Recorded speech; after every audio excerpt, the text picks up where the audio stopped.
إن الحمد لله رب العالمين نحمده ونستعينه ونستغفره ونؤمن به ونتوكل عليه ونعوذ بالله من شرور أنفسنا ومن سيئات أعمالنا من يهده الله فلا مضل له ومن يضلل فلا هادي له ونشهد أن لا إله إلا الله وحده لا شريك له ونشهد أن سيدنا ومولانا محمدا عبده ورسوله أما بعد أعوذ بالله من الشيطان الرجيم بسم الله الرحمن الرحيم سبحان الذي أسرى بعبده ليلا من المسجد الحرام إلى المسجد الأقصى الذي باركنا حوله لنريه من آياتنا إنه هو السميع البصير وقال النبي صلى الله عليه وسلم المسلم أخو المسلم أو كما قال عليه الصلاة والسلام اللهم صل على سيدنا محمد بارك وسلم عليه. محترم دوستو اور دینی بھائیوں، بزرگوں اور دوستوں،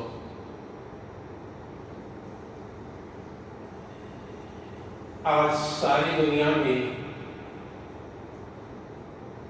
مسلمانوں پر ظلم اور ستم کے پہاڑ توڑے جا رہے ہیں. خاص کر وہ سرزمین جس میں مسجد اقصی ہے، جس کو فلسطین کہا جاتا ہے. نبی کے زمانے میں اسے ملک شام کہا جاتا ہے. وہاں مسلمانوں پر ظلم و زیادتی ہو رہی ہے.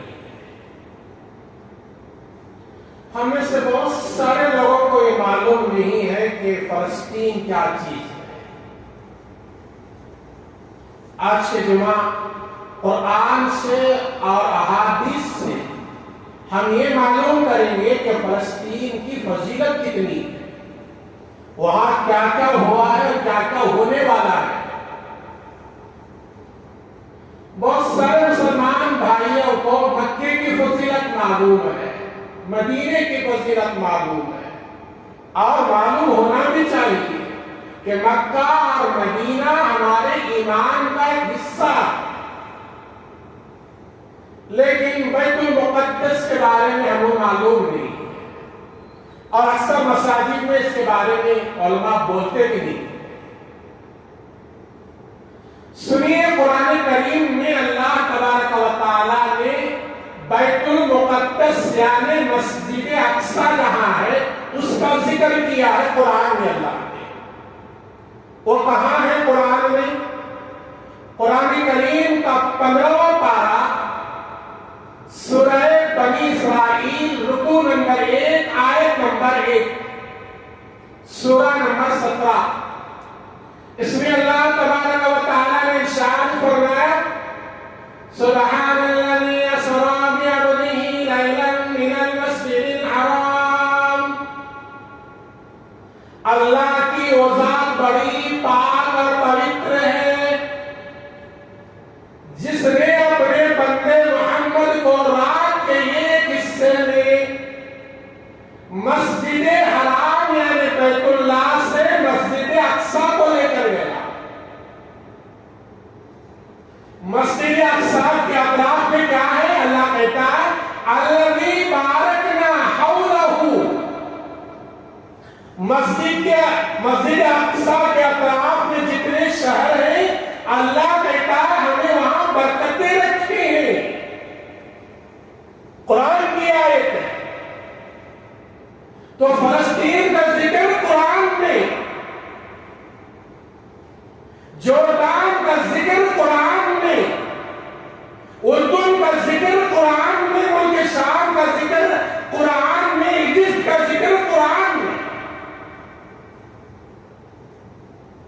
نبی اکرم صلی اللہ علیہ وسلم پر جب اللہ نے معراج کرایا نبی کو، آج جہاں بیت اللہ ہے، بیت اللہ کے حتیم میں ہمارے نبی آرام کر رہے تھے۔ حتیم کہتے ہیں بیت اللہ کے بالکل قریب میں ایک بارڈر لگا ہوا سفید، سنگ مرمر کا ایک بارڈر لگا ہوا ہے، اسے حتیم کہتے ہیں۔ نبی اکرم صلی اللہ علیہ وسلم نے فرمایا جو حتیم میں نماز پڑھے گویا بیت اللہ کے اندر نماز پڑھے۔ کئی سال کی پہلے کی بات ہے، جس سال میں حج کو گیا، ہمارے حاجی عبدالحمید صاحب بھی اسی دوران حج کو آئے تھے، ہم نے دیکھا وہ منظر، ہمیں احادیث میں پڑھا تھا، اتنا سمجھ میں نہیں آیا۔ جب بیت اللہ کو پہنچے تو معلوم ہوا حتیم ایک جگہ ہے جو بالکل بیت اللہ کے قریب ہے، وہاں ہمارے نبی آرام کر رہے تھے۔ اللہ نے جبرائیل اور براق کو بھیج کر نبی کو بلا لیا، کہاں کو؟ فلسطین کو، جہاں مسجد اقصی ہے۔ اسی کو اللہ کہتا ہے سبحان الذی اسریٰ بعبدہ لیلا من المسجد الحرام الی المسجد الاقصی الذی بارکنا حولہ۔ اللہ کہتا ہے مسجد اقصی کے اطراف میں جتنی جگہ ہے وہ برکت والی جگہ ہے، اور ایسے جگہ کے مسلمانوں پر آج ظلم ہو رہا۔ مسلمان خاموش ہے، مسلمان ملک خاموش ہے۔ ہم تو عام آدمی کچھ نہیں کر سکتے، دو چار باتیں ہم بھی کر سکتے ہیں، وہ یہ کہ ان کے لیے دعاؤں کا اہتمام،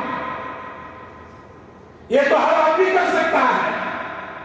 اس کے لیے حکومت ہونے کی ضرورت نہیں، اس کے لیے مال کی ضرورت نہیں، دعا کے لیے ہاتھ اٹھاؤ، ہمیشہ دعا کرو، اے اللہ فلسطین میں ہونے والے مظلوم مسلمانوں کی امداد کر اور اس کی مدد فرما، یہ تو ہر آدمی کر سکتا ہے۔ لیکن مسلمان اس کی طرف توجہ نہیں دے رہے۔ مساجد میں دعا ہونا چاہیے، قنوت نازلہ پڑھنا چاہیے۔ نبی اکرم صلی اللہ علیہ وسلم کے دور میں جب بھی مسلمانوں پر کوئی ظلم کرتا، نبی جمعے کے خطبے میں قنوت نازلہ پڑھتے اور نمازوں میں قنوت نازلہ پڑھتے۔ قنوت نازلہ کیا ہے؟ اللہ کی تعریف ہوتی ہے اور کفار کو ہلاکت کی بددعا ہوتی ہے۔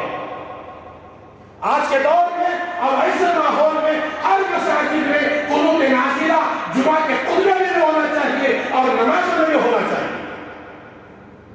اس لیے کہ فلسطین وہ صرف فلسطین کے مسلمانوں کا ملک نہیں، وہ ہر ایمان والے کا ملک ہے۔ جہاں مسجد اقصی ہے، مسجد اقصی کب بنی؟ یہ بھی سنو تاریخ کی بات۔ حدیث میں ہے، صحیح مسلم کی حدیث ہے، بخاری کے بعد دوسرے درجے کی حدیث کی کتاب صحیح مسلم کی، اس میں روایت ہے حضرت انس رضی اللہ تعالی عنہ نے اللہ کے نبی صلی اللہ علیہ وسلم سے پوچھا، اور حضرت ابو ذر غفاری رضی اللہ تعالی عنہ نے رسول اللہ صلی اللہ علیہ وسلم سے پوچھا، یا رسول اللہ دنیا میں سب سے پہلے کون سی مسجد بنائی گئی؟ تو اللہ کے نبی صلی اللہ علیہ وسلم نے فرمایا بیت اللہ۔ قرآن میں بھی اللہ تعالیٰ بیت اللہ کے بارے میں کہتا ہے ان اول بیت وضع للناس الذی ببکۃ مبارکا وہدی للعالمین۔ بیت کے بارے میں اللہ کہتا ہے کہ سب سے پہلے دنیا میں عبادت خانہ مکہ المکرمہ میں بیت اللہ بنایا گیا۔ نبی اکرم صلی اللہ علیہ وسلم نے ابو ذر غفاری رضی اللہ تعالیٰ عنہ کے پوچھنے پر نبی نے فرمایا سب سے پہلے روئے زمین پر جو مسجد بنائی گئی، اللہ کا گھر بنایا گیا، وہ بیت اللہ خانہ کعبہ، اور اس کے 40 سال بعد حدیث میں صحیح مسلم پیج نمبر 619 سے 18 میں نبی اکرم صلی اللہ علیہ وسلم نے فرمایا بیت اللہ بننے کے مکمل 40 سال بعد حضرت ابراہیم حضرت آدم کو اللہ نے حکم دیا اب تم فلسطین کو جاؤ، وہاں ایک مسجد بناؤ، اس کا نام مسجد اقصی رکھنا۔ ایک چھوٹی سی مسجد بنائی گئی تھی حضرت آدم علیہ السلام کی۔ کب؟ مکہ المکرمہ خانہ کعبہ بننے کے 40 سال مکمل ہونے کے بعد،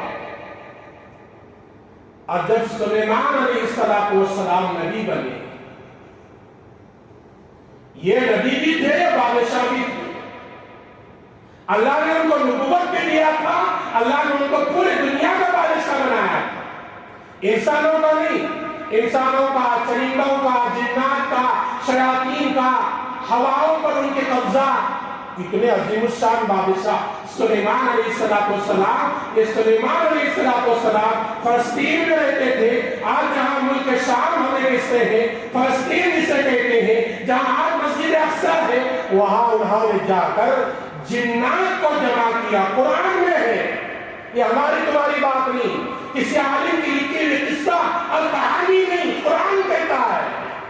حضرت سلیمان علیہ السلام نے جنات کو جمع کیا، وہ جنات کو اللہ نے اتنی بڑی طاقت دیا تھا، آج بڑے بڑے ہتھیار سے، بڑے بڑے انجینئر کے بنائے ہوئے آلات سے، مشینوں سے اتنے بڑے بڑے پتھر نہیں ہوتے جتنے بڑے بڑے پتھر ان جنات نے اٹھا کر اس مسجد کو بنایا۔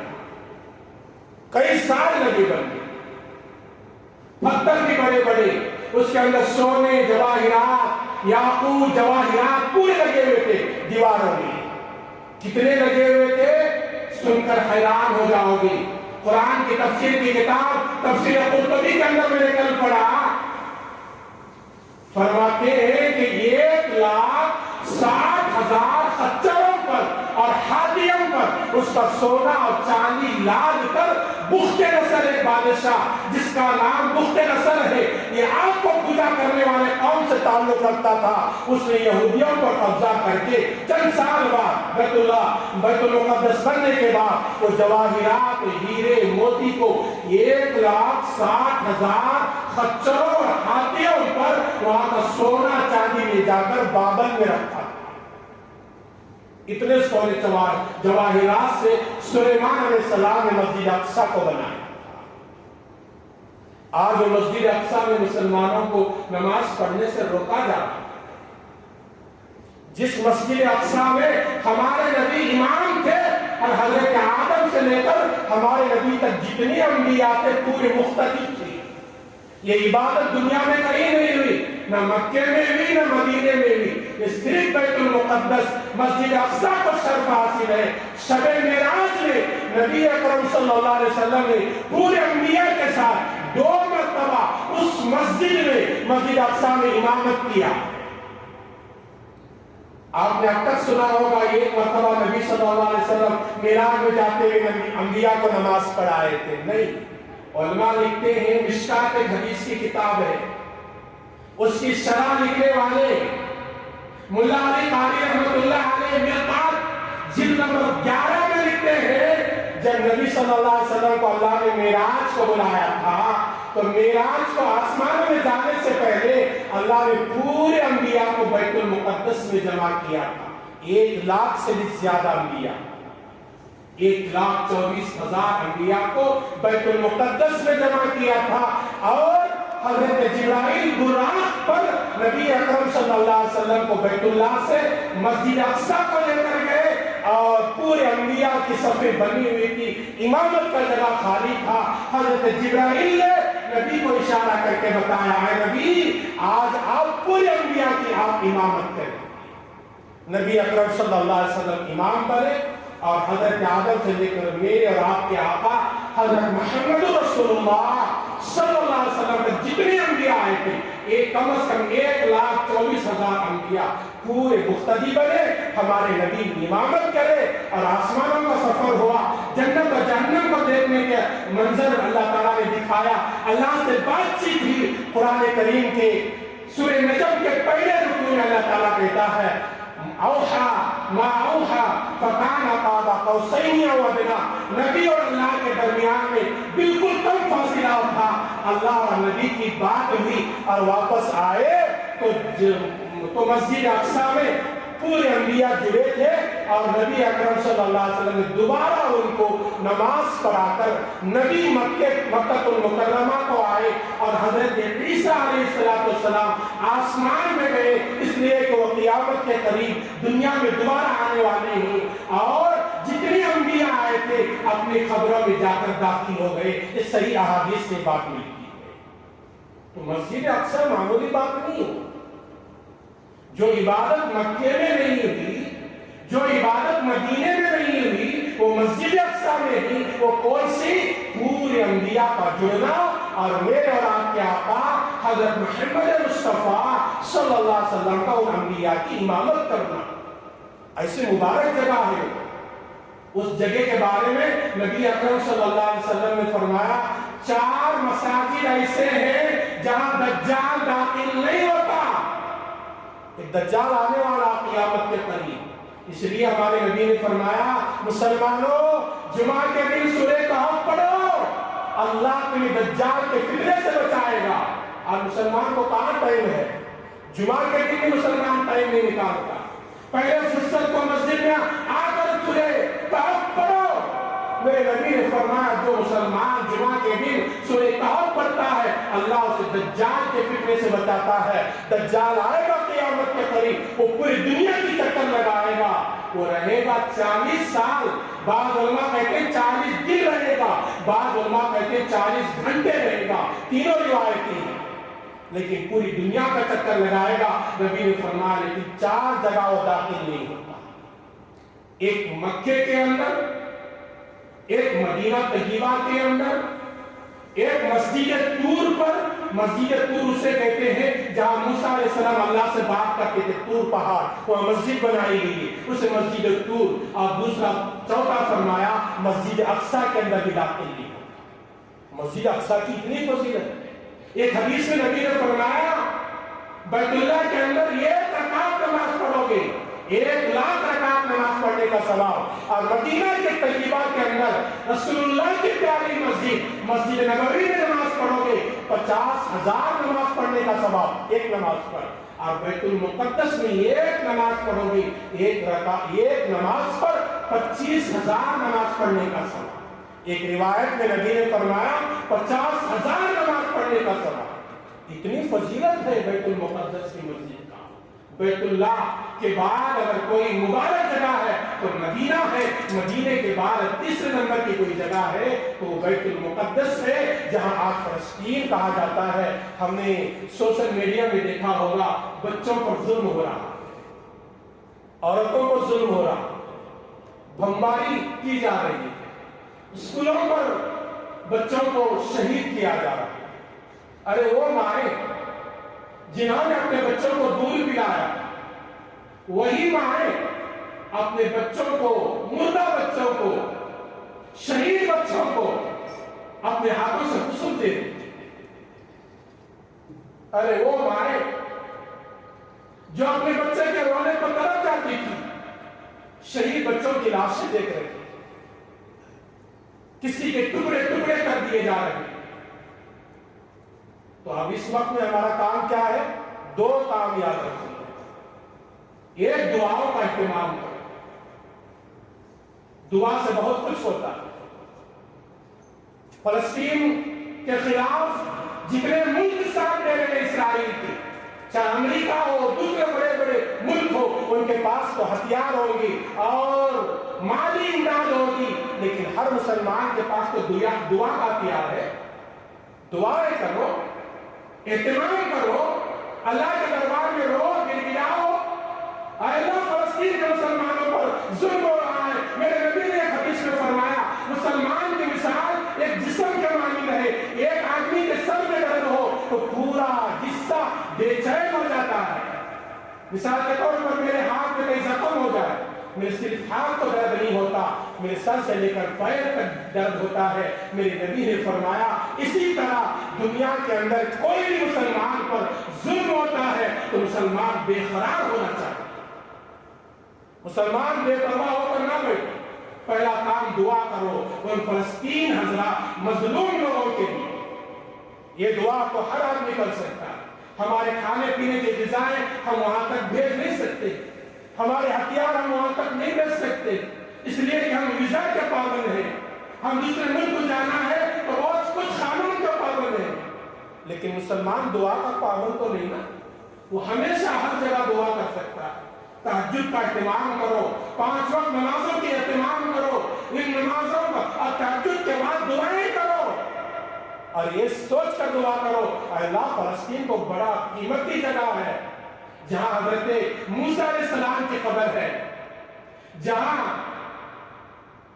1,24,000 صحابہ میں 70,000 سے زیادہ کی قبریں اگر ہے تو فلسطین کے اندر ہے۔ ایسے مبارک جگہ پہ ظلم ہو رہا ہے تو مسلمان کا پہلا کام دعاؤں کا اہتمام، ان لوگوں کے لیے دعا کرنا۔ امریکہ ساتھ دے رہا ہے تو دینے دو، اور ہمارے پاس تو اللہ کی قدرت ہے، آپ دعاؤں کا اہتمام کرو، اللہ چاہے تو پل بھر میں اس کو نیست و نابود کر سکتا ہے۔ دوسرا کام، اسرائیل کے بنائے ہوئے جتنے پروڈکٹس ہیں، جتنے چیزیں ہیں، اس کو مسلمان استعمال نہیں کرنا آج کے بعد سے۔ کیوں؟ ہم سمجھتے ہیں ہمارے 100 روپے لے کر یہ کولڈ ڈرنکس خریدنے سے، کوکو کولا ہے، پیپسی ہے، سب اسی کی بنائی، یہ جتنے کمپنیاں ہیں دنیا میں اس کا پورا مال اسی کے پاس جاتا ہے، علماء لکھتے ہیں آج کے دور میں۔